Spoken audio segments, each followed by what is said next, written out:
बिस्मिल्लाहिर्रहमानिर्रहीम। अस्सलाम वालेकुम। आज 5 सितंबर बरोज़ हफ्ता हम बात करेंगे उज़ैर बलोच के हवाले से। लियारी गैंग वार के सरगना उज़ैर बलोच की आज दहशतगर्दी अदालत कराची में पेशी थी और उस मौका पर एक दरख्वास्त दी गई है और एक बयान दिया गया है उज़ैर बलोच के हवाले से। और ये वो बयान है जो पाकिस्तान पीपल्स पार्टी के बयानिए के बिल्कुल मुतज़ाद है। वो क्या बयान है वो मैं आपके साथ शेयर करूँगा। इसके अलावा हम बात करेंगे सिंथिया रिची के हवाले से।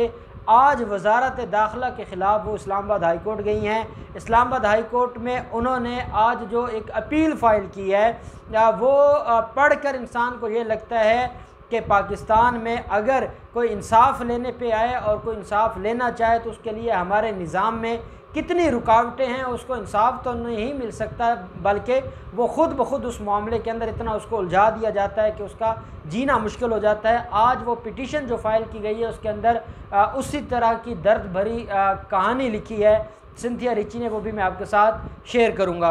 पहले हम बात कर लेते हैं उज़ैर बलोच के हवाले से। उज़ैर बलोच के ख़िलाफ़ 56 केसेस हैं जो कराची की दहशतगर्दी अदालत में जिसके ख़िलाफ़ ट्रायल पेंडिंग है। कुछ में फ़र्द जुर्म लग चुका है और कुछ में अभी फ़र्द जुर्म की कार्रवाई होनी है और इसी वजह से आज उनको पेश किया गया है। मैंने आपको बताया था कि उज़ैर बलोच जो कि पहले 3 साल आर्मी की कस्टडी में रहा है, उसके बाद आर्मी ने वो जो सेंट्रल जेल है उसके हुकाम को हैंड ओवर कर दी थी उसकी कस्टडी।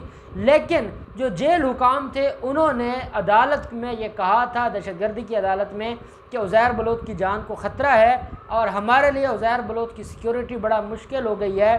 तो इसके बाद इंतज़ामिया ने फ़ैसला किया था और फ़ैसला करने के बाद जो उज़ैर बलोच की कस्टडी है वो रेंजर्स के हैंड ओवर कर दी थी। और रेंजर्स, हालांकि 90 दिन पहले रेंजर्स की कस्टडी में उज़ैर बलोच रह चुका है और उज़ैर बलोच रेंजर्स की कस्टडी में ही उसने ये सारे के सारे इल्ज़ामात को माना था। अब जब उनको एक हॉस्टल के अंदर रखा गया है और उस हॉस्टल को सब जेल बनाया गया है, सब जेल डिक्लेयर किया गया है, तो वो जो हॉस्टल है अब उसके बारे में उज़ैर बलोच ने कहा है, दरख्वास्त दी है दहशतगर्दी अदालत को कि मुझे टार्चर का निशाना बनाया जाता है, मुझे वहाँ पर मारा जाता है, मेरे ऊपर तशद्दुद किया जाता है। और साथ उज़ैर बलोच ने कहा कि मेरी ज़िंदगी को ख़तरा है, मुझे वापस जेल जाने दें।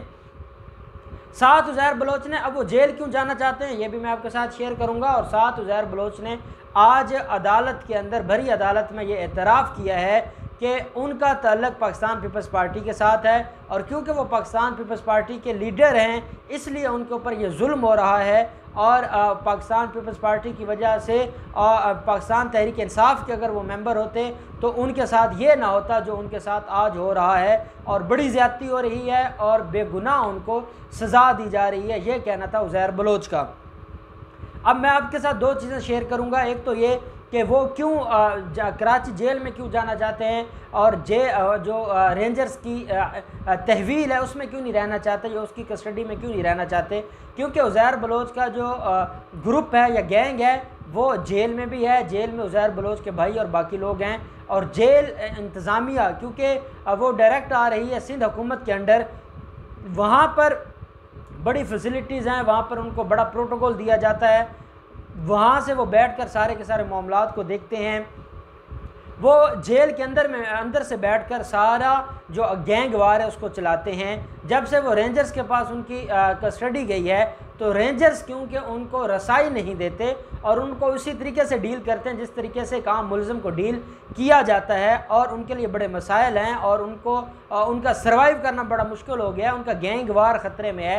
यही वजह है कि उज़ैर बलोच ये चाहते हैं कि रेंजर्स की तहवील से उनको दे दिया जाए जो जेल हुकाम है। हालांकि यही उज़ैर बलोच पहले 90 दिन रेंजर्स के पास फ़िज़िकल रिमांड पे रहे हैं, फिर 3 साल आर्मी की कस्टडी में रहे हैं और एक बार भी उज़ैर बलोच ने ये बात नहीं की, उज़ैर बलोच ने ये नहीं कहा कि उनके ऊपर कोई जुल्म हो रहा है या उनके साथ कोई ज़्यादती हुई है या तशद्दुद हुआ है।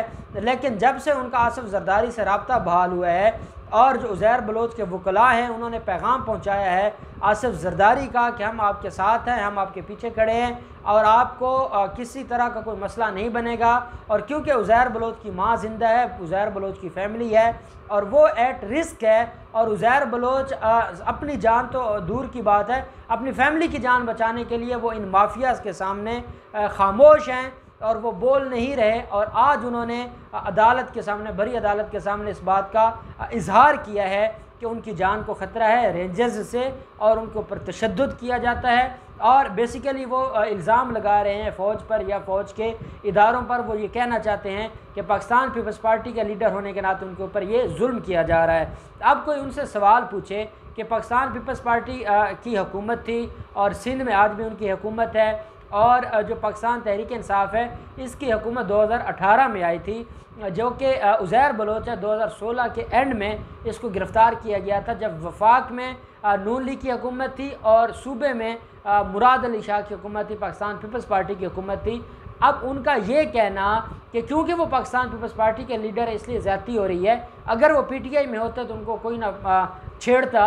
अब उज़ैर बलोच से कोई सवाल पूछे कि क्या पीटीआई की हुकूमत के दौर में आप जेल में गए थे, क्या पीटीआई के दौर में ये सारा कुछ हुआ है, क्या पीटीआई के दौर में आप आर्मी के पास रहे हैं और आपके ख़िलाफ़ एलिगेशन है और आपका 164 की स्टेटमेंट भी ऑन द रिकॉर्ड है और आपने सारा कुछ माना हुआ है, आपने तस्लीम किया हुआ है और आपके ख़िलाफ़ 56 केसेस हैं, आपने सैकड़ों लोगों को कत्ल किया है, आपने दहशतगर्दी की है, आपने नजायज़ ज़मीनों पर कब्ज़ा किया है। ये बिलावल हाउस के आसपास का जितना एरिया था आपने वो गरीब लोगों से खाली करवाया। आसिफ जरदारी को खुश करने के लिए आपने भत्ता लिया है, आपने पुलिस वालों को मारा है और आज आप अपने आप को पॉलिटिकल विक्टिमाइजेशन का इल्ज़ाम लगाते हुए पाकिस्तान तहरीक इंसाफ के ऊपर और आप सियासी बयान दे रहे हैं। और आप सियासी बयान इसलिए दे रहे हैं कि आपको आसिफ जरदारी ने कोई ग्रीन सिग्नल दिया है कि वो आपको बचाना चाहते हैं और आपको या तो जेल हुकाम आपको भगाना चाहते हैं या आपको कहीं मफरूर करवाना चाहते हैं।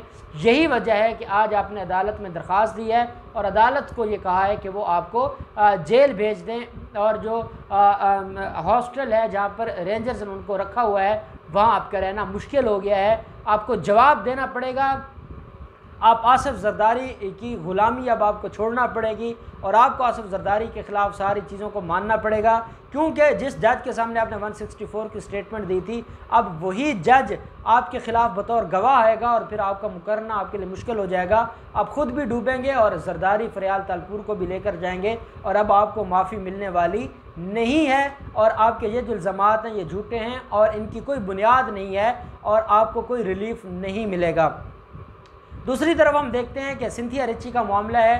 सिंथिया रिची के ख़िलाफ़ पहले दरख्वास्त फ़ाइल की गई थी रहमान मलिक और लतीफ़ खोसा साहब की तरफ से, पाकिस्तान पीपल्स पार्टी की क़यादत की तरफ से, कि उनको डिपोर्ट कर दिया जाए। वो मामला उनका पेंडिंग है और सेक्रेटरी दाखिला से सवालात पूछे थे और उनसे रिपोर्ट मांगी थी, लेकिन ब्यूरोक्रेसी पर जब भी कोई थोड़ा सा भी प्रेशर आता है तो बजाय इसके कि वो अपनी गलतियों को सुधारें वो एक और गलती कर देते हैं। और सेक्रेटरी दाखिला ने क्या किया कि वो जो उनकी दरख्वास्त थी सिंथिया रिची की वो मुस्तरद कर दी और उनको वीज़ा देने से, वीज़ा एक्सटेंड करने से इनकार कर दिया, बजाय इसके कि वो जाकर इस्लामाबाद हाई कोर्ट के सवालों का जवाब देते। उन्होंने ये काम कर दिया।